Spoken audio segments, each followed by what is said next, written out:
The Dawn of Dread, June 28, 1941. The first light of dawn cracks over the rolling fields near Dubno, Ukraine, where the air hangs thick with the acrid tang of diesel and cordite.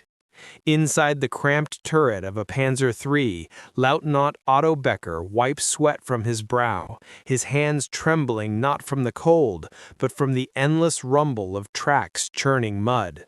The invasion, Operation Barbarossa, has been underway for 6 days, and Becker's crew has sliced through Soviet lines like a hot knife through butter.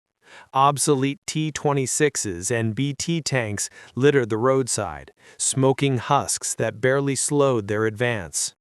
"Easy pickings," his gunner mutters, loading another 50mm round with a metallic clank.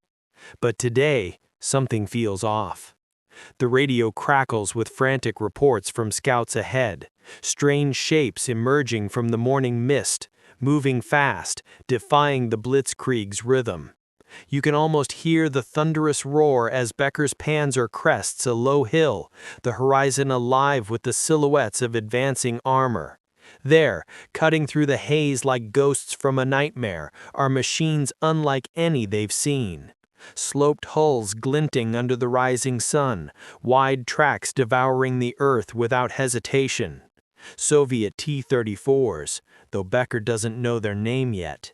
His heart pounds as he barks orders. "Target, 11 o'clock, fire!" The gun booms, the shell streaks true, slamming into the lead enemy's front plate. But instead of the satisfying bloom of flame, there's only a spark, a ricochet whining harmlessly into the sky, like rain off a tin roof. The crew freezes, eyes wide in the dim red light of the turret. Reload, hit it again. Another shot, another bounce. The T-34 doesn't even slow. Its 76mm gun swivels with predatory grace, and in a flash, the Panzer next to Becker's erupts in a fireball, turret spinning skyward like a child's toy. Chaos erupts across the field. German crews, veterans of Poland and France, scream into their headsets as shells glance off these Soviet behemoths at impossible angles. One T-34 charges headlong, ramming a stalled Panzer II and crushing it under its treads, before unleashing a barrage that shreds an anti-tank gun emplacement.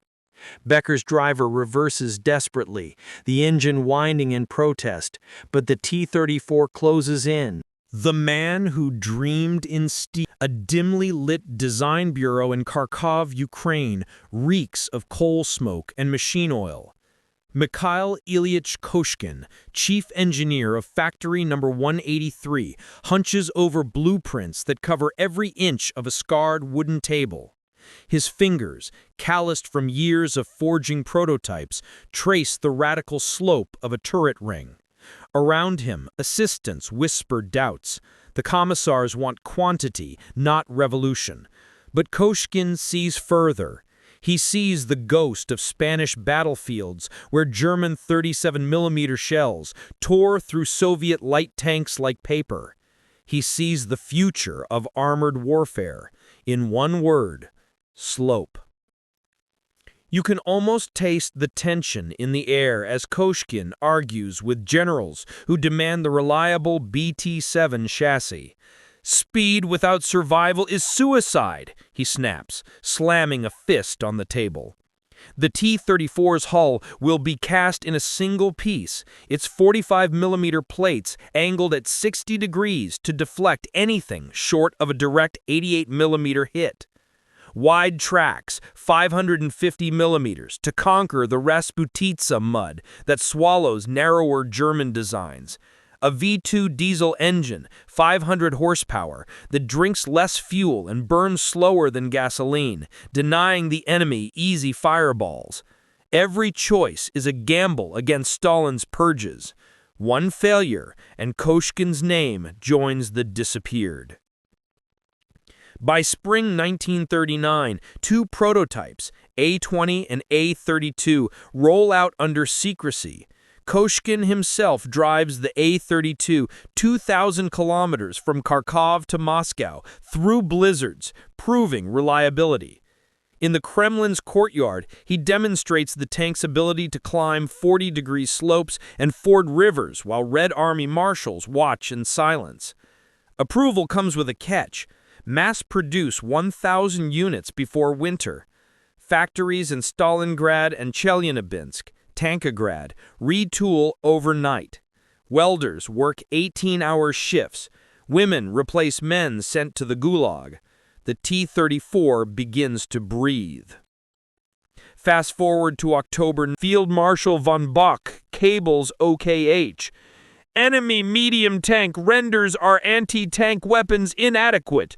Urgent need of 75mm long gun. Engineers scramble. The answer, Panther and Tiger, is years away. For now, the Wehrmacht